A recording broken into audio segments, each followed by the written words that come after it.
تو اس کے اوپر ہم اور بھی بات کریں گے. لیکن ابھی آپ کو اس بات پہ گھبرانے کی ضرورت نہیں کہ اگر میں 100 مائل پہ پکڑا گیا تو میری نیشنلٹی لے لیں گے اگر آپ آلریڈی برٹش نیشنل ہیں, بیکاز وہ کوشش بھی کریں تو you have a very good court کے اندر کیس آپ کے پاس بڑا اچھا ہے کہ یہ ڈسپرپورشنیٹ ایکشن لے رہے ہیں. تو ڈپینڈ کرتا ہے کرائم کس نوعیت کا. تھینک یو سو مچ آپ کی کال کا. اگلے کالر کی طرف چلتے ہیں. السلام علیکم. سوری مجھے بولا گیا کہ 1 منٹ کا ہے, میں جتنا جلدی ہو سکا کوشش کروں گا میں جواب دے دوں. جی سر بتائیں سر. میرے دو کوشچن ہے بس. پہلا کوشچن یہ ہے کہ میں انڈیفینٹ پہ ہوں تو میں ایک ملک سے باہر کتنا رہ سکتا ہوں.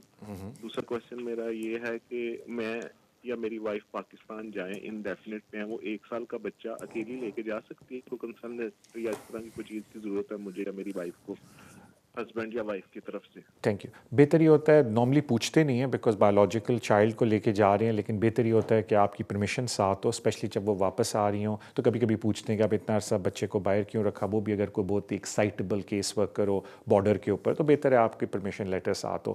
حالات اپنے لیے بہتر بنائیں رادر دین کمپلیکیٹڈ کریں. تو پرمیشن لیٹر ہو دیٹس فائن.